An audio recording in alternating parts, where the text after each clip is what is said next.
Hi, everybody. Welcome back to Thrive Live. I'm happy to bring in Jason Walker. We have an incredible guest for you to meet today, and let's see who Jason's brought in for us. Jason. Hi, Beth. Greetings from Austin, Texas. How are you today? I'm great. It's pretty warm in Katy, Texas right now, and I think no matter what time of year you're watching, it's probably still going to be Katy, Texas. Pretty warm in Austin too. So it's a hot one.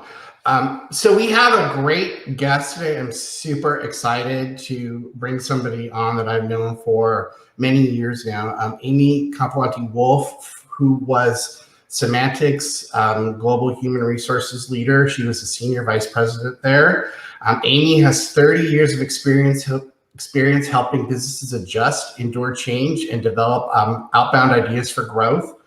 Amy knows what companies should optimize in their business and what employees need to do to attain true success in a corporation.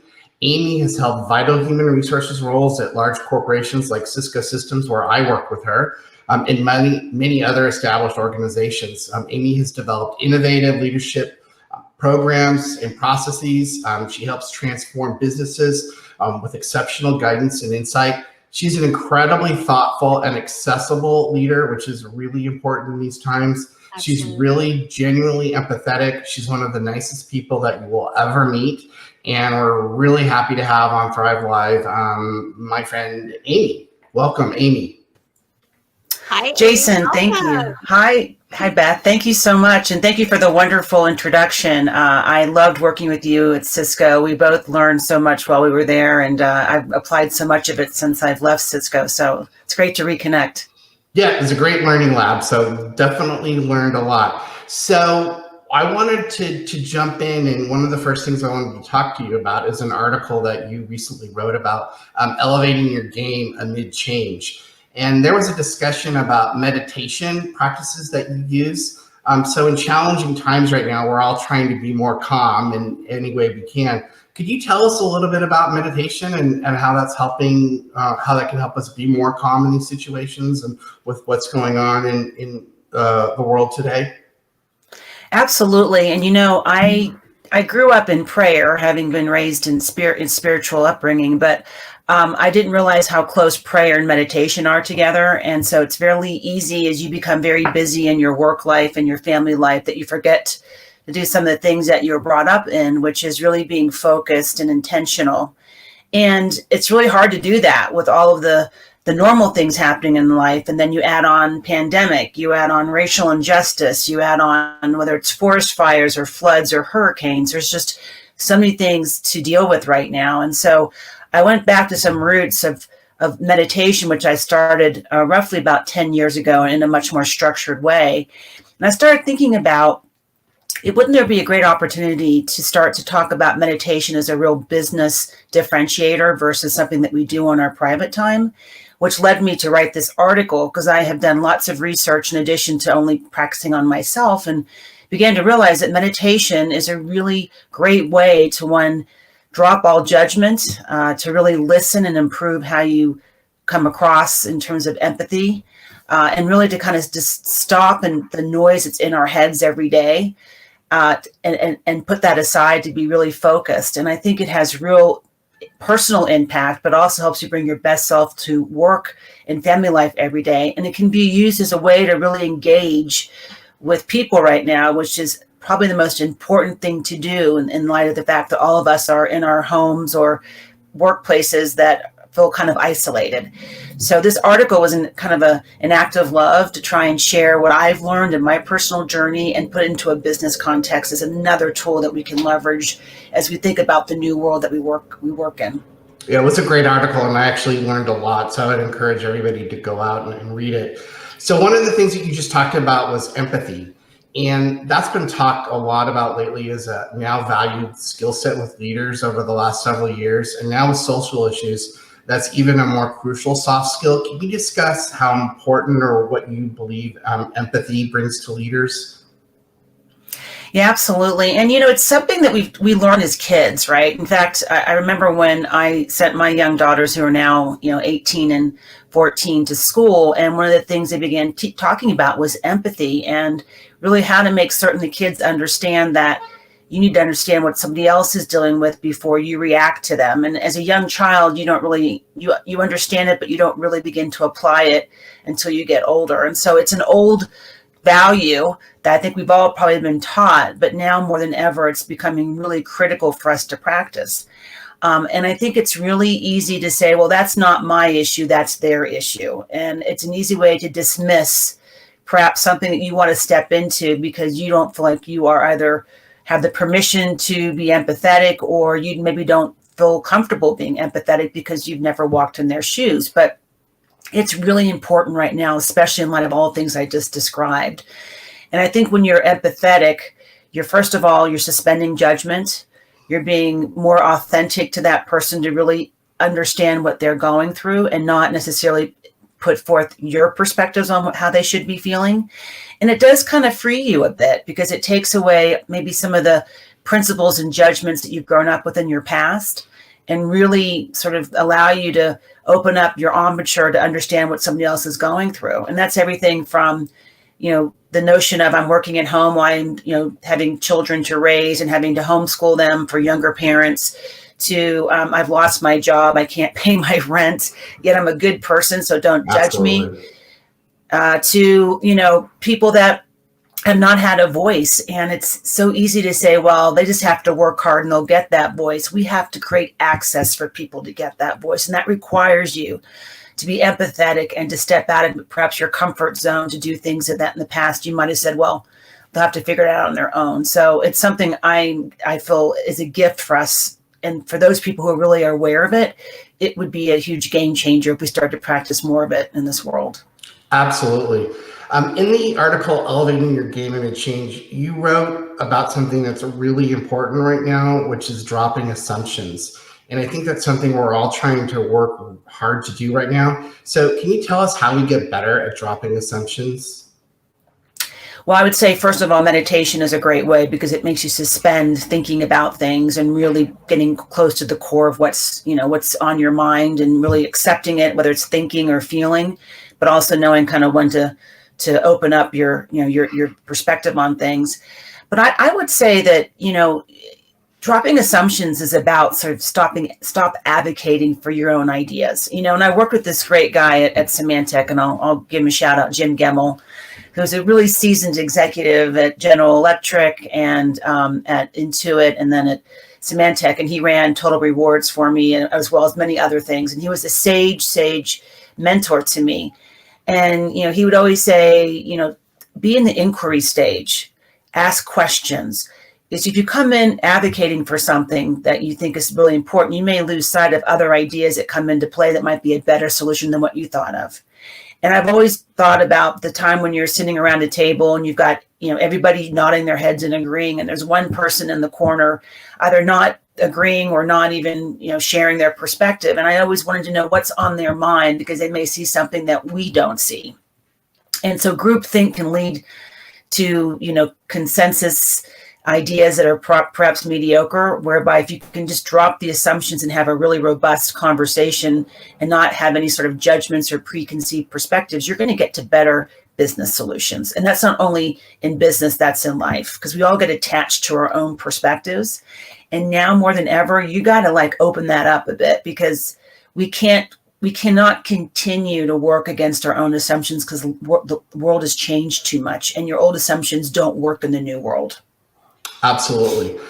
One of the things that I was really struck by in your articles is that you were really transparent and honest in those articles, and it's really a hard skill set to do in today's day and age, is to really put yourself out there. How did you develop the skill of being really transparent and honest? Well, it's funny because that's everyone who knows me says, you know where you stand with Amy. She's super direct and open, and also unafraid to admit when she's got it wrong. And I think I learned this early on. I grew up in Morgantown, West Virginia. It's a college town about an hour south of Pittsburgh, Pennsylvania. It's about maybe 50,000 people before students come, and about 75, 80,000 when the students are around. So I grew up in a very humble middle-class family. My dad owned his own restaurant. My parents worked there, and each of us worked there. I've told her sisters. But my dad was raised Italian, grew up Italian, first generation. And so he was very direct and open and honest. And my mom was more genteel, but also got her point across. And so in the culture by which I grew up in, we were very honest and open. We didn't pull punches, direct. And also we really celebrated honesty, authenticity. I mean, you just couldn't fake your way through West Virginia, especially Morgantown. So I think I learned early on, bred that way, growing up in that way, that was how I would be. And then funny is I did most of my first stints working on the East Coast in Atlanta, in Orlando, and then in Texas with Frito-Lay and PepsiCo. Then I went back to Orlando with Disney. And then my husband and I moved out to California in 2000.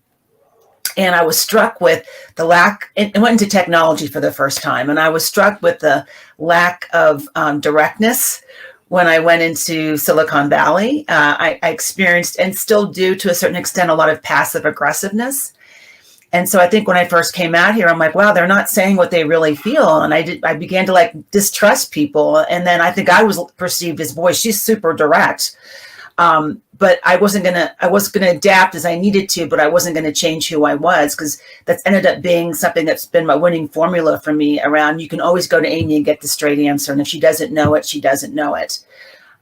So it's something that's probably sets me aside from other folks in HR or in business, but that's just how I was raised. And right now it really works, because people want transparency. They don't want to be lied to. When you start to not be honest with folks or be less, reticent to share what's happening, then people begin to feel like you don't trust them. They're not adults. They can't take what you got to tell them. And so I think it's disrespectful not to be direct. And there's ways to couch it so you don't, damage somebody by virtue of being direct. But I think it's out of respect and commitment and investment in that person that you are direct, because keeping them guessing or telling them something they want to hear versus what would help them to be better is really not doing them a good service. Well, it's a courageous skill set, and it's a super important skill set to have right now. And so we all need to try to model that a lot more than we are. In the article that you wrote about culture and strategy, you discussed two companies that had fast change cultures, and that changed culture pretty quickly. One that I'm familiar with, Cisco, with its M&A strategy, and then the remaking of the Microsoft culture. Can you talk to us about best practice for culture change in rapidly evolving situations, and how we handle that, and how we take that on as HR professionals and other business professionals? Absolutely. And I'm super passionate about this. I mean, I've been through so many iterations of let's go, transform the culture. Let's go make this a better place to work. And they always started with values. And so you get everybody together and you talk about values. You work really hard to wordsmith them. And then you put them on posters and on websites and on hiring platforms. They never stuck. And they ended up being these posters that sat in the hallways, but were never really adhered to. And it largely became, for me, the big learning was two things. One is say-do ratio. If as a leader or an employee, you're adhering to the values we've all put forth, then you have to be accountable to those. So every decision you make, every conversation you have that are counter to those values, your say-do ratio goes down. And as I mentioned in my previous response, transparency and honesty and accountability is really important right now. So saying what you're going to go do and doing it is most critical, especially now when everyone's under a veil of perhaps mistrust or concern about their own careers or their livelihoods. The other thing I think that was missed out in the past was tying the culture to the business strategy. And I know we've heard, time and time again, Peter Drucker's famous comment about, culture eats strategy for breakfast. But it really comes to light when you're trying to bring those two together. And I'll give you a great example. So at Symantec, we had several CEO transitions, and every time a new CEO would come in, they'd want to create a new cultural statement. And so we try and restart, and then it would either, fail or it would sustain for a while, but never have a long lasting adherence to what we were trying to do. And so on the last go around, what I did is I actually worked with this great company called LSA. Tris is this terrific partner to me. And we approached it through business strategy, because at the time at Symantec, we had a very smart, capable CEO in relationship to cybersecurity, domain expertise, and also kind of a vision and strategy. But what was happening was a lot was in his head, which is not uncommon for visionary leaders, but it wasn't getting translated into action for his leaders and beneath. And so he and I would go toe to toe about, I don't think people can articulate the strategy as is in your head. And he would get frustrated with me to say, well, they're idiots, or, they don't understand the business. And I'm saying, this is not like people in IT, finance, HR that aren't in there in a BU. These are actually your business leaders. So through the veil of the culture work, I said, let's all get together around a table and let's get really clear about what the strategy is. And it was a fascinating, facilitated discussion, because it came to light that a lot of people didn't really understand the strategy and were challenging it, which was actually super helpful for my CEO to see, because he began to realize, oh, these people aren't dumb. They do have questions about the strategy, and the way I've articulated it needs to be more expansive and more specific. And they also are asking questions that I hadn't thought about or was not aware that there needed to be clarity around.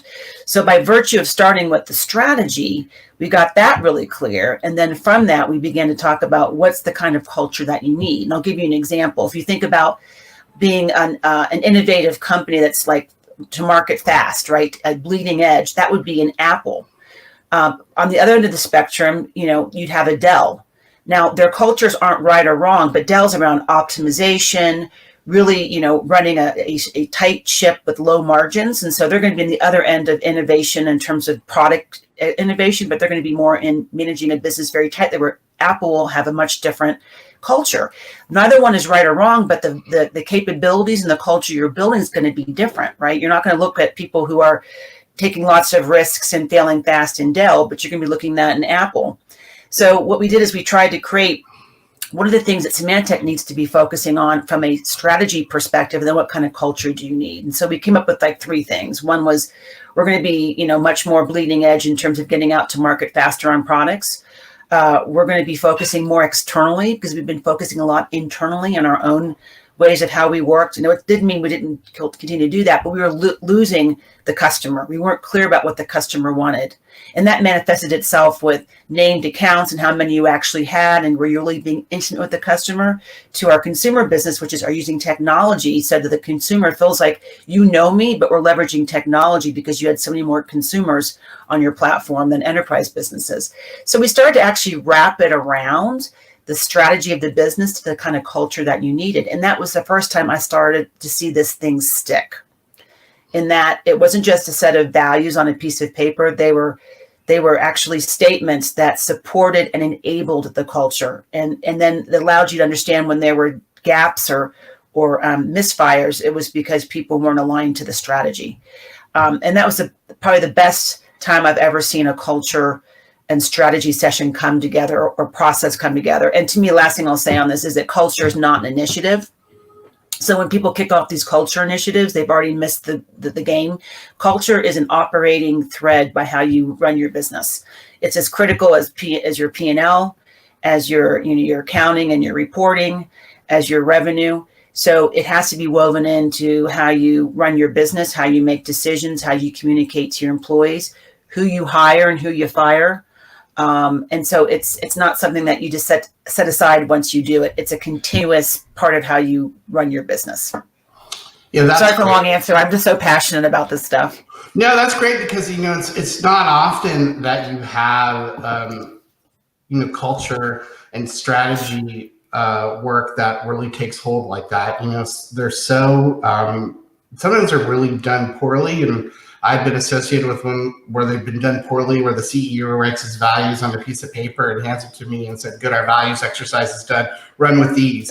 So to hear, so you're like, okay, well, I don't know how much of this is really going to impact people, but to hear a company like Symantec and you and a leader go out and really make a statement and really connect all those things, I think it's really empowering for employees to hear that there are companies that really want to make a commitment to that work. And that's great to hear what happens, because a lot of times employees don't get a vision of that. So that's great.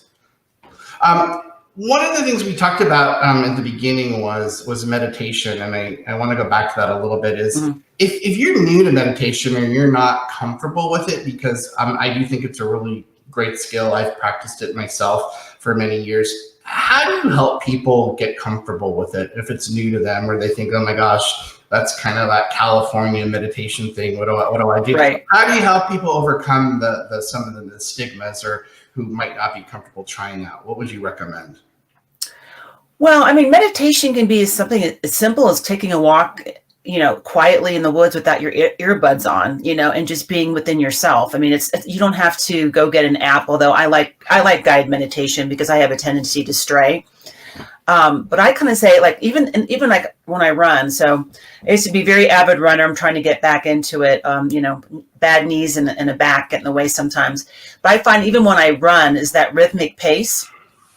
I start to think about really creative things, or I get things off my chest and I start to process things. And I remember when I was running lots of marathons, I'd come back after my morning runs, and then I come into work and my staff would go, oh crap, she went on a long run again because she has all these ideas.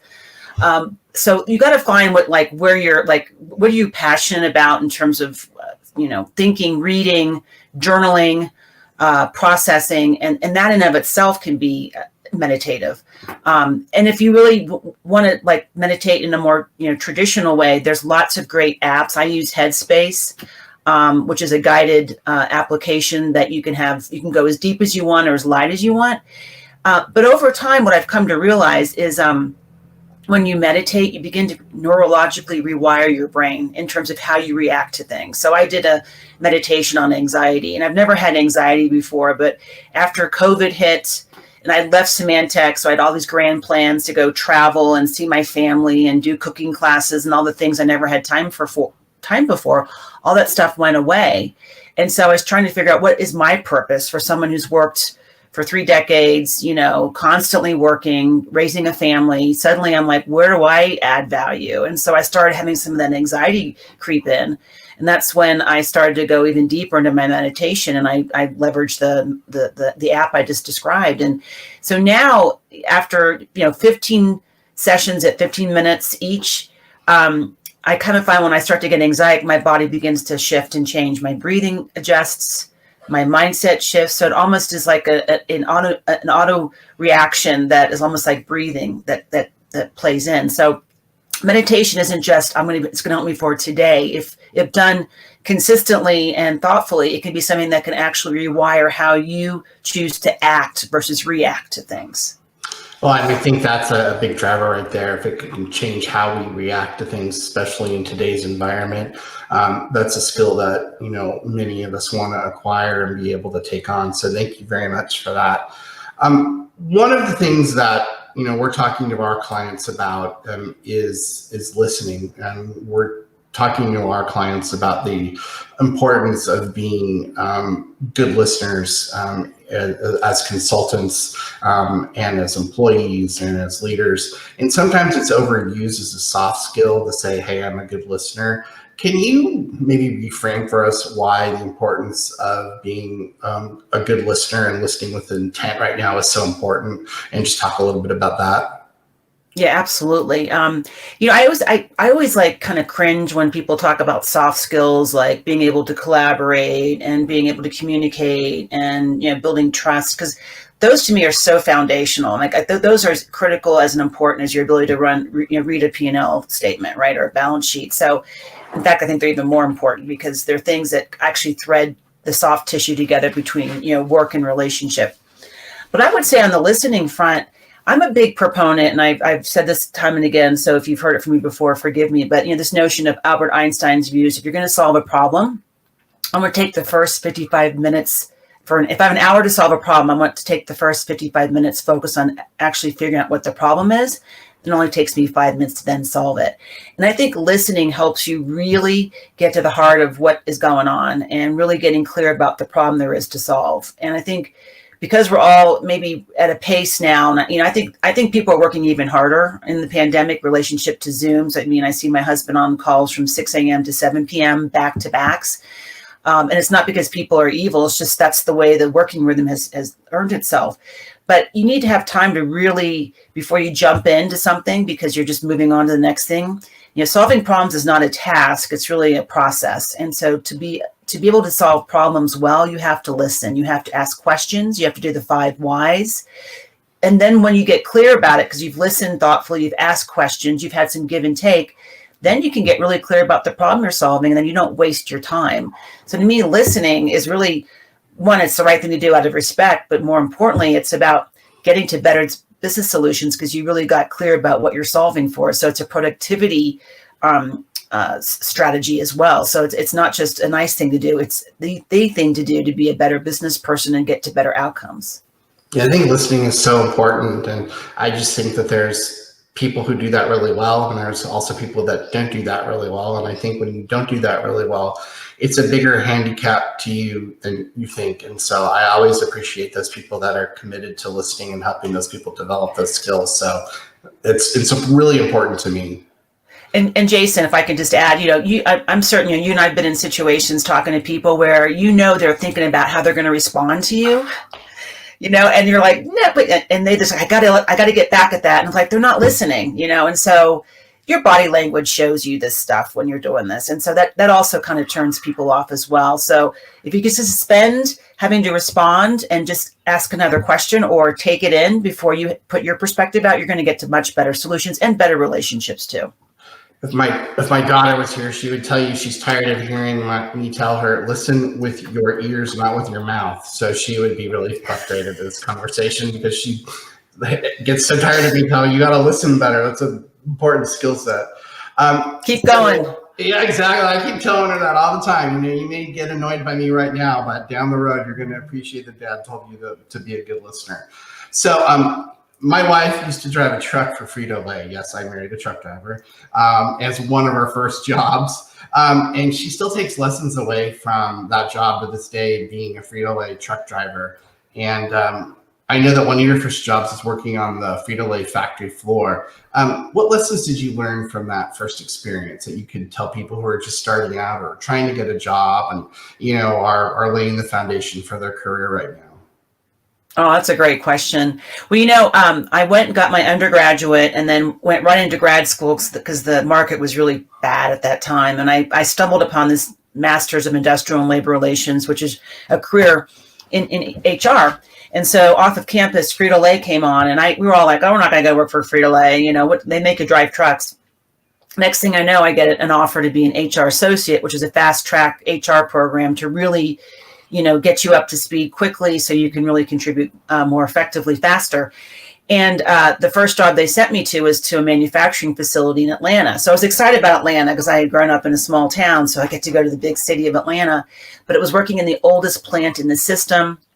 Also a plant that was very minority based, about 75% in Black, and very illiterate because the workers had been there for many, many years. And they were fantastic workers and basically were able to produce the product based on taste attributes. They could look at the chip to know if it had enough salt. They could taste it to make certain it had the right oil consistency. So they had natural intuitive capabilities for years of doing it, kind of like the 10,000 hours you've read about in some of the Malcolm Gladwell books.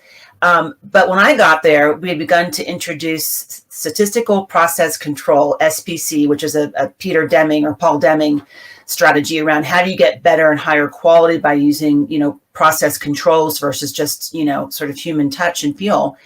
And so when I joined there, we were trying to retool a set of employees who could barely read, let alone start to do statistics. So it was a very humbling experience for me. I would drive the employees to literacy programs in the city. I would help them with how they were able to do these classes. I sat through the classes. And then as a result, some were able to flourish and grow, and others, unfortunately, were getting laid off. So I remember sitting across the table at the age of 22 from a 55-year-old man who'd been working there for like 30 years and having to let him know that we could no longer accommodate him and had to lay him off. And it was a very humbling time. So again, it taught me about empathy, but it also taught me about how to deal with really tough business decisions and the intersection with human beings. And and that aside, Frito-Lay, and I'm certain your wife would say the same thing, was a really fantastic learning ground because they made you learn the business. I drove a route truck. I helped merchandise products. I worked on the plant floor. I ate too much product off the line, but we'll talk about that later. But I did every aspect of these jobs. And so I learned what they are going through and, what it's like to get carpal tunnel, which was a issue with your wrists because of continuous lifting, et cetera. And I learned a lot about the business and around change management. So it's funny. I just ran into an old dear friend of mine who ended up running all of supply chain and procurement for Frito-Lay North America, which is a huge job. And she just retired. We still harken back to our days at Frito-Lay and how much we've learned and how it really helped establish us in terms of our business leadership. And in addition to the empathy and how you really think about an hourly contingent and a management contingent and how they work together effectively. So I look back at it with very fond memories. Oh, that's great. And my wife says the same thing. She learned some really tough lessons that were good lessons for her that she still looks upon today. So as we talk a little bit about people who are starting to look for jobs, who are coming out of college post-pandemic, any advice that you would have for those folks right now from your standpoint as, the or the former CHRO for Symantec, what would you say to those folks? Well, first, I just say I'm so sorry. I mean, it's just a bad time. I have two daughters. One was graduating from high school in May, and my other one was graduating from 8th grade, going to high school. So they both missed their graduations, and they're now starting their first years in pivotal times in their lives online. So a microcosm because they're safe in our house and we're able to support them. But folks who are having to go work out of college, I'm sorry that you're finding yourself into this situation. I think what I would say is, first of all, if you can continue to build your capabilities, if it's more schooling or not, if you've got the luxury of being able to attend, that's kind of what I did. I went on to get my master's, and that really helped elevate me and open up more opportunities for me. If you're not unable to or don't want to pursue additional education, then I would say is any job is a good job in terms of the experience it's going to lend to you. It's going to help you get out and start to work and start to build, a resume, start to make connections. Networking is so critical. So, that notion of when you go apply for a credit card, it's best to do it when your credit's good, when you don't really need it, versus when your credit's really bad, it's hard to get that. Same thing with relationships and networking, is start to build those relationships now, because maybe you don't need them now, but you might need them for the future and they may need yours. So I would say as someone who's graduating, go pound the streets. There are opportunities out there. They may not be the glamorous ones. Like, I had no idea I'd ever be wearing, a polo shirt, a hairnet, and earplugs working in a manufacturing plant after getting my big master's degree. But I was grateful for having done that. And I'd say the same thing for new grads is go out there and get the experience. And it may not be the job, but it will give you the beginnings of building your resume and helping prepare you for the job when the time is right. That's great advice. And lastly, our final question is, as a world-class HR leader and an influential thought leader in HR and business, what would you tell folks about what it takes to reach the pinnacle that you have achieved? Because it's very impressive how you've reached and the level that you've gotten to. What advice do you have for those people that are out there that want to do what you've done? Well, thank you for that nice accolade. I'd say like always learn. Like, don't think you know it all, because if you think you do, you don't know it. Be open to fail, and I don't think it's really failing, it's learning. But like, it's okay to screw up. It's like fall down 7 times, get up 8. Like, know you're gonna have good days and not so good days, and it's less about what happened and how you react to it.